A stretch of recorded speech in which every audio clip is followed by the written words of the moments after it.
네, 문재인 대통령이 트럼프 미국 대통령과 전화 통화에서 대북 특사 파견을 공식화했습니다. 북미 대화 중재에 나선 문 대통령이 일종의 승부수를 띄운 것이라는 관측이 나오고 있습니다. 한편 다음 달로 예정된 한미 연합 군사 훈련을 두고 북미 간 기싸움도 볼만합니다. 이 시간 문성무 국가전략연구원 통일센터장 그리고 신범철 국립외교원 교수 두 분 모시고 관련 내용 짚어보도록 하겠습니다. 안녕하십니까? 네, 안녕하십니까? 예. 드디어 통화를 했습니다. 예, 문재인 그렇죠. 대통령과 트럼프 대통령이 이제 어제 저녁에 통화를 했습니다. 한미 간 정상 통화 27일 만에 이루어진 것 같습니다. 지난번에 이제 김여정이 방남한 이후에 돌아가서 남북 정상회담 이야기를 했기 때문에 뭐 그 기간쯤에 혹시 정상 간 통화가 되지 않을까 했는데 좀 미뤄졌어요. 하지만 뭐 어제 통화 내용이랄지 전반적으로 그 기간이랄지 어떻게 보셨습니까? 예, 말씀하신 대로 그동안 북한의 특사가 내려왔고 북한이 문재인 대통령을 평양으로 초청하는 정상회담 제안이 있었죠. 그 과정에서 아마도 조만간 우리 문 대통령과 트럼프 대통령의 통화가 있지 않겠느냐라는 기대가 있었어요.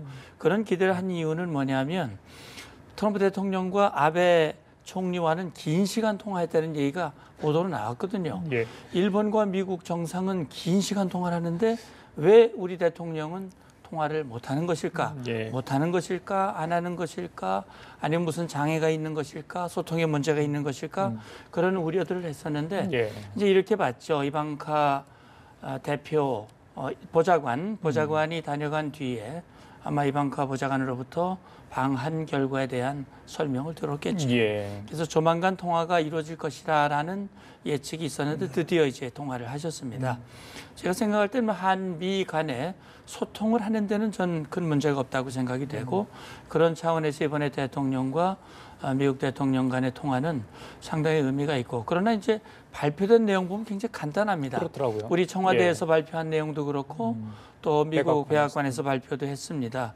결국 이제 우리 문 대통령은 그동안에 있었던 남북 관계, 특히 남북 간에 이어진 대화라든지 특히 평창올림픽의 성공적 개최를 위한 미국의 지원, 감사를 했고 트럼프 대통령은 평창올림픽 성공 개최를 또 축하하고 그리고 무엇보다 미측에서 강조한 것은 아마 제가 생각할 때는 지금 한국과 미국 정상은 비핵화라고 하는 공동 목표는 확고하다라고 하는 부분에 방점을 찍었고 우리 대통령께서는 지금 모처럼 만들어진 남북 대화와 관계 개선의 동력이 결국은 나아가서 이제 그 비핵화 방향으로 이어지기를 바란다라는 쪽에 이제 방점을 두는데 어쨌든 한미 간의 또 정상 간의 소통이 이루어졌다고 하는 것은 예. 매우 의미 있는 그런 일이라고 봅니다. 그 양국 정상 간 대화 내용과 관련해서 그러니까 트럼프 대통령이 한국의 어떤 그 지금의 대화 분위기에 대해서 잘하고 있다. 그러니까 칭찬은 안 할지언정 또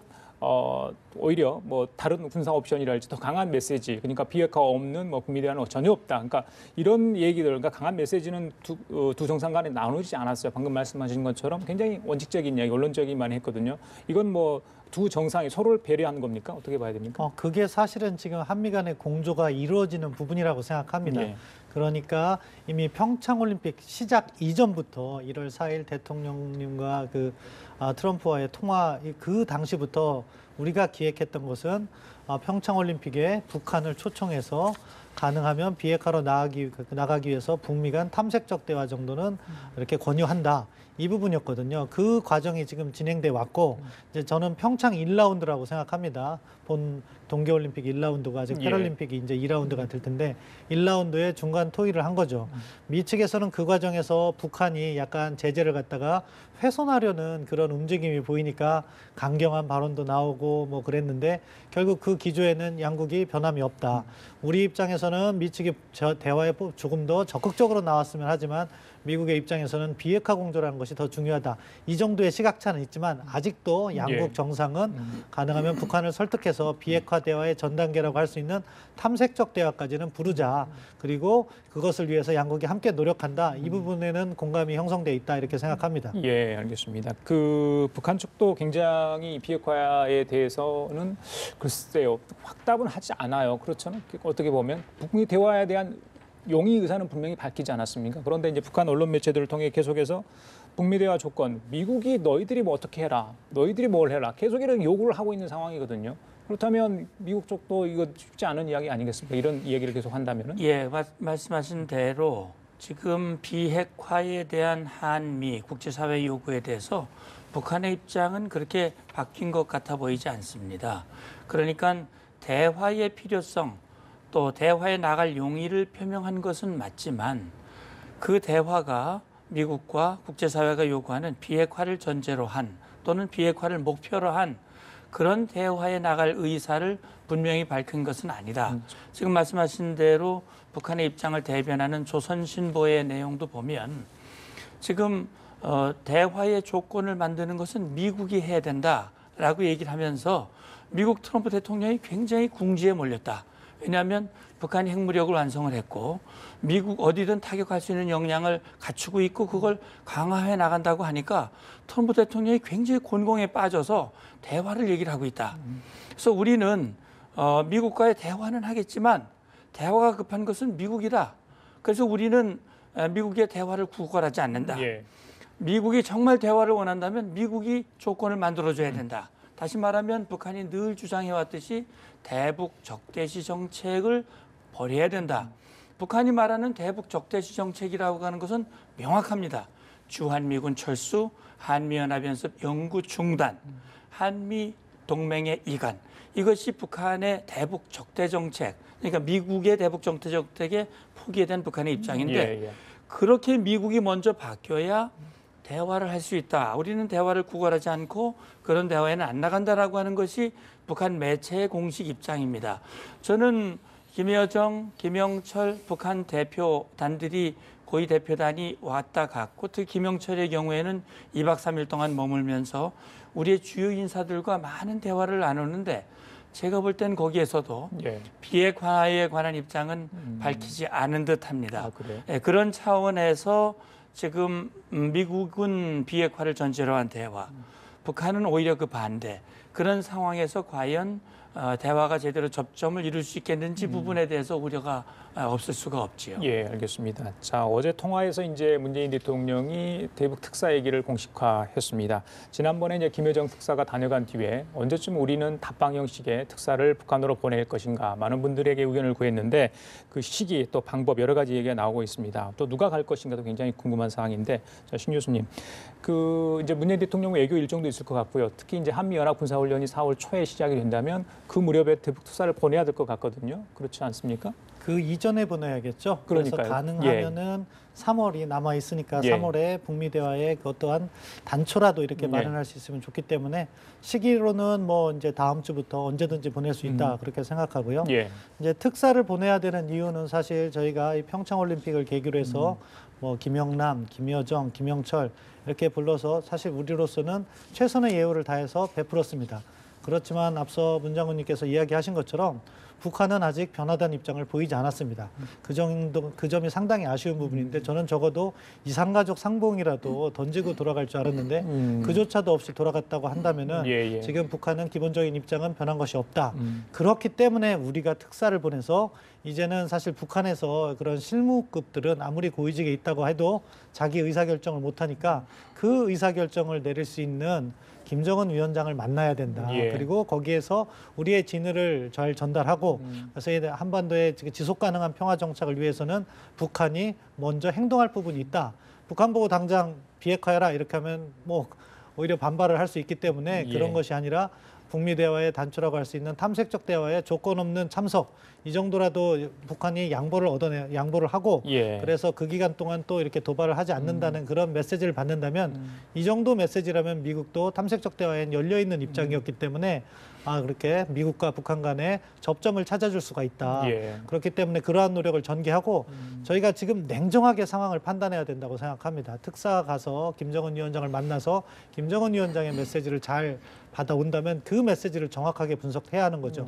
그럼에도 불구하고 김정은 위원장이 과거 입장에서 전혀 변한 것이 없고 남북 관계만 진전시키고 한미 동맹은 이간을 하려고 한다면은 우리가 조금 더 호흡을 길게 가져갈 필요가 있다. 그러면은 4월달 군사훈련은 예정대로 하고 그 이후에 다음 라운드를 또 준비하는 그런 차분한 접근이 필요하다 그렇게 생각합니다. 과거에 남북 정상회담 전에 어떤 만났던 그 특사들의 교류, 그건 뭐 일사 형식으로 해서 사실 비밀 접촉이 많이 이루어지지 않았습니까? 이처럼 공개적으로 이루어지는 것도 사실은 처음인 것 같은데, 글쎄요, 누가 갈지 또 간다면 그 가는 사람이 이 남북 관계에 대해서 정말 해박한 지식, 또 이제 어느 정도 책임 있는 자리에 있어야지 문재인 대통령의 뜻을 전달하고 또 그 이야기를 받아서 김정은의 얘기를 받아서 또 문재인 대통령이 전달하지 않겠습니까? 맞습니다. 과거 이제 특사가 여러 차례 있었죠. 1970년대 이우락 중앙정보부장으로부터 시작해서 최근까지 지난 2000년대 초반까지 특사들이 북한에 파견돼 가서 주로 이제 정상회담을 협조하기 위한 그런 그렇죠. 역할, 예.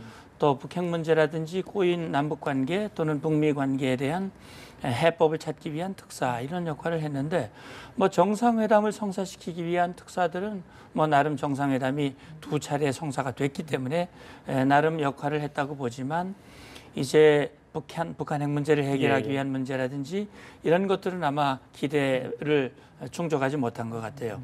그런 차원에서 이번에 특사는 매우 중요한 역할이라고 생각을 합니다. 예. 왜냐하면 누가 가든 김정은과 만나는 것은 첫 번째 만남이 될 것이고 우리의 입장을 정확하게 설득력 있게 전달하고 또 북한의 입장을 정확하게 이해하고 돌아와서 우리의 입장을 정리해야 하는 그런 점에서 보면 남북관계, 북핵 문제 이런 분야에 대해서 전문성도 가지고 있고 또 공식직함을 가지고 있으면서도 대통령의 의중을 정확하게 전달할 수 있는 또 미국의 입장을 권위 있고 무게 있고 신뢰감 있게 전달할 수 있는 말씀 들어보면 점점 좁혀집니다. 예, 그런 인물이어야 될 텐데 저는 뭐 밖에 있는 사람이라서 누가 그런 분일지는 저는 잘 모르겠고요. 어쨌든 청와대에서 가장 적절한 인물을 내세우지 않을까. 특히 이제 그것은 미국의 입장도 있고 또 특사를 보는 우리 국민들의 기대감도 있고 하기 때문에 그런 것들을 함께 하지 않을까 하는 생각이 들고요.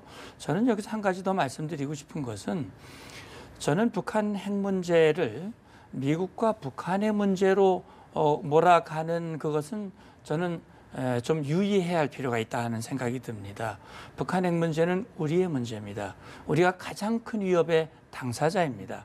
또 북한 핵은 일찍이 우리와 남북 간의 합의를 맺은 겁니다. 비핵화의 합의를. 따라서 핵 문제는 미북 간의 협의를 해야 되고 미북 간에 논의하면 그것이 진전이 있고라는 그런 틀에 갇히는 것은 북한이 원하는, 북한이 주장하는 틀에 우리가 그냥 맞춰지는 것이다.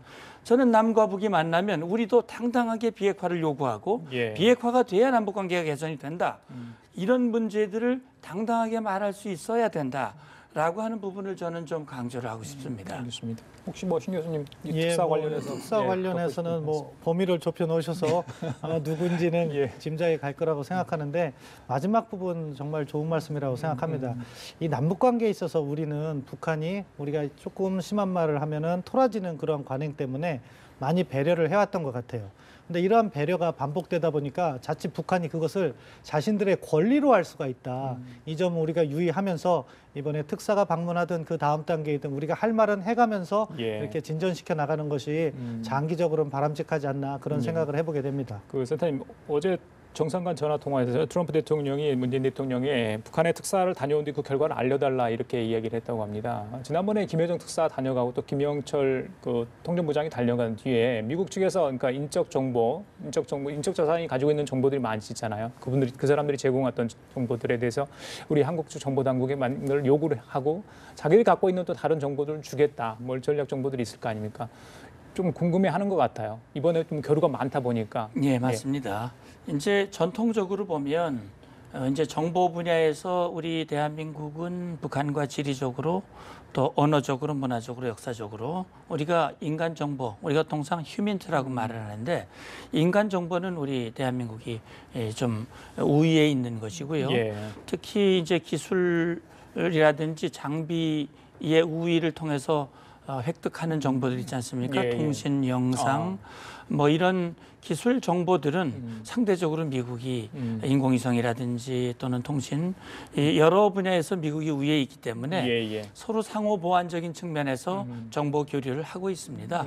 그리고 저도 과거에 뭐 남북 군사회담을 했지만 늘 회담 전, 회담 진행 간, 회담 후 한미 간에는 긴밀한 협력과 소통을 하고 있습니다. 이번에 이제 한 2년여 만에 남북 간의 대화와 교류와 또 이런 것들이 있었고 특히 북한의 주요 인사 그것도 백두혈통의 이 지금 김정은의 친누이 동생이 내려왔다 갔단 말이죠. 이것은 굉장히 중요한 의미가 있고 그런 측면에서 북한 인사들이 내려와서 했던 모든 행동들 뭐 발언들 그 모든 것들이 어떻게 보면 소중한 정보일 수 있거든요. 그렇죠. 그런 차원에서 미국은 우리에게 이제 그런 정보들이 아주 투명하고 좀 더 구체적으로 공유되기를 바라는 마음이 있을 거예요.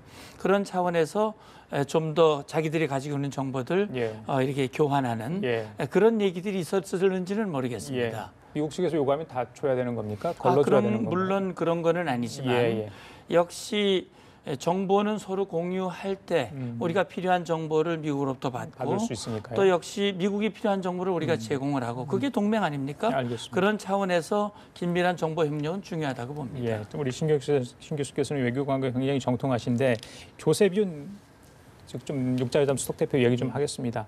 은퇴를 갑자기 선언해서 미국 언론도 그렇고요. 그 저야에서 여러 가지 이야기가 나오는 것 같아요. 백악관 쪽과 국무부 쪽의 마찰 이야기. 그러니까 백악관이 뭐 국무부의 문을 열지 않고 있다까지 뭐 전 인터뷰한 내용도 좀 실렸는데 그 지난번에 빅터 차 교수 이야기도 그렇고요. 이렇다 보면 한국계 라인들이 좀 많이 좀 무너지는 상황이 아니냐. 그래서 한국 측 입장을 전달한다 할지 좀 제어할 수 있는 그런 기능이 좀 상실되지 않을까 우려하는 목소리도 나오고 있습니다. 뭐 어떻게 봐야 되는 겁니까? 좀 아쉬운 부분이죠. 말씀하신 것처럼 이 한반도 문제를 잘 아는 한국계 미국인이 주요 보직에 있을 때 아무래도 뭐 미국의 이익을 대변한다고 하지만 이에 폭이 넓다 보니까 우리를 많이 배려하는 모습을 보여왔습니다. 그런데 이제 조세균 같은 경우는 사실 이제 나이가 차서 정년이기 때문에 은퇴를 하는 겁니다.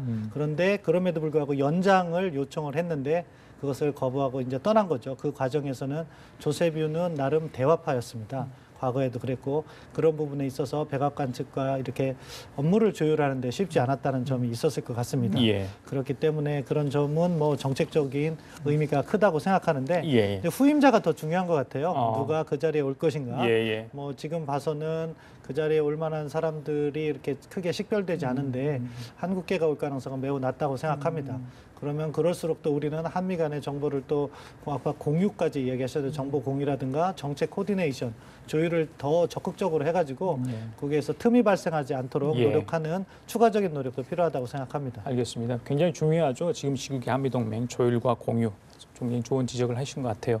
이건 뭐 센터님께 여쭤볼게요. 이제 한미연합군사훈련 4월 초로 예정이 돼 있는데 자, 키 리졸브하고 독수리 연습인데 문정인 특보 같은 경우는 이제 글쎄요. 키 리졸브 쪽에 좀 그러니까 의심이라기보다는 좀 조정이 가지 않느냐, 뭐 또 독수리 훈련 정도도 어떻게 변화 가능하지 않겠냐 여러 가지 이야기를 좀 하고 있는데 글쎄요, 이건 뭐 국방부에서 공식 아직 답을 해주지 않는 상황이어서 시기는 물론 이제 연기가 됐고 또 기간이 좀 짧아질 수 있고 하지만 규모는 예정대로 좀 진행될 거라는 게 군 소식통들의 현재까지 나오는 이야기인 것 같습니다만 어떻게 보십니까? 예, 이제 문정인 특보 말씀은 뭐 어디에 근거를 두고 말씀을 하시는 건지 저는 정확히 알 수 없지만 아마 기대 섞인 전망을 하지 않았을까 하는 생각이 들어요. 이번에 김영철 북측 단장이 내려와서 긴 시간 체류하면서 지금 나오는 보도로는 한미연합 연습에 대해서 굉장히 부정적인 입장을 표명을 했다. 북한 매체에서는 뭐 연일 그런 입장을 계속 밝혀왔죠. 한미연합 연습이 재개된다면 그건 남북관계 어렵다라고 하는 얘기를 하면서 결국 남북관계 이 개선을 원하면 한미연합 연습에 대해서 남측이 성의를 보여라라고 하는 무언의 압력과 같은 그런 상황들이 이어지고 있는 차에 우리 정부로서는 어쨌든 남북 대화와 함께 북미 간의 탐색적 대화라도 좀 연결시키고 그것을 바탕으로 남북 정상회담 어떤 성과 남북 관계 모멘텀을 이어가고자 하는 그런 마음이고 예. 그런 차원에서 북한을 좀 달래기를 하기 위해서는 뭔가 연기뿐만 아니라 규모를 축소한다든지 뭐 그 중에 하나를 뭐 어떻게 좀 손을 본다든지 그렇게 해야 되지 않겠냐라고는 기대가 좀 담겨져 있는 언급이 아닐까라는 생각이 드는데 예. 저는 그것이 과연 바람직한 부분이냐라는 것에 대해서는 예. 저는 동의하고 싶지 않습니다. 왜 예. 그러냐면 지금 북한이 핵 문제에 대해서는 전혀 입장을 바꾸지 않고 있는 상황에서 사실 한미연합연습은 우리가 연례적으로 실시하는 방어연습이고 북한 핵과는 무관하게 한미 연합 대비 태세를 확고하게 하는 것인데 평창올림픽의 성공 개최를 위해서 시기를 좀 연기한 것은 가능하지만 그 이외의 것은 우리가 확고하게 유지하는 것이 오히려 예. 북한을 변화시키고 북한을 비핵화의 자리로 이끌어내는 길이고 특히 평창올림픽에 북한이 참가를 하고 남북 해빙 무드가 있는 것 같다고 해서 핵이나 미사일 위협이 축소되거나 변화된 건 전혀 아니거든요. 예. 그런 차원에서 우리의 기존 입장을 확고히 하고 한미 간에 더 공고한 그런 대비 태세를 갖추는 것이 오히려 북한에게 우리의 협상력을 높이고 북한을 변화시킬 수 있는 힘이다. 예. 저는 그렇게 봅니다. 알겠습니다. 자, 김정은 위원장의 동향 얘기 좀 하겠습니다. 지난달에요. 그 6차례밖에 이제 공개 활동을 하지 않았다고 합니다. 2012년 집권 이후에 2월 기준으로 가장 적었다고 하는데 이게 지난번에 신년사 발표 이후에 벌어지고 있는 어떤 한국과 그러니까 남한과 어떤 관계 그런 걸 의식한 걸까요? 아니면 북한 내에 뭐 다른 이유가 있을까요? 사정이? 사실 뭐 불완전 정부하에서 그냥 추정밖에 말씀드릴 수 없겠는데 몇 가지 원인이 있다고 생각합니다. 미국의 군사 옵션이 가시화되니까 그런 부분에서는 김정은 위원장을 보호한다는 차원에서 주로 대외 활동을 많이 줄여나가는 그런 가능성이 있고요. 두 번째 가능성, 전 개인적으로 이 가능성이 높다고 보는데 평창 올림픽을 봤다고 생각합니다. 그러니까 자기들의 응원단이라든가 자기 동생의 활약상 그런 것을 보기 위해서 활동을 안 했을 수도 있고 그다음에 세 번째 가능성은 정책 구상을 했을 가능성도 있습니다. 왜냐하면은 이러한 것들이 지금 북한으로서도 자기들의 생존에 직결된 문제이기 때문에 여러 가지 가능성을 다 열어두고 검토를 했을 것이다. 그래서 남북관계 개선에 대해서 어떠한 방향으로 나갈 건지 지시도 했고 그러한 부분에 있어서 자기 스스로 검토도 했을 거다. 지금으로서는 다 추정밖에 안 되는데 그런 것들이 다 같이 작용했을 가능성도 높다고 생각합니다. 예, 선 사장님 어떻게 보십니까? 예, 지금 신 교수님께서 말씀하신 거에 저도 전적으로 동감을 합니다. 김정은 신년사를 통해서 2018년을 아주 중요한 해로 만들자. 그 첫 번째가 평창올림픽의 성공 개최를 진심으로 원하고 또 남북관계의 어떤 사변적인 변화를 하자라고 얘기를 했습니다. 그걸 몸으로 움직이고 있거든요. 김여정도 보내고 김영철도 보내고 또 정말 대규모 예술단과 응원단들도 보냈고요. 김정은으로서는 정말 할 도리를 다 했다라고 생각이 됩니다. 결국 이런 남북관계를 통해서 뭔가 자기들의 노리는 목표를 이루기 위해서 김정은으로서는 활동을 막 하는 것.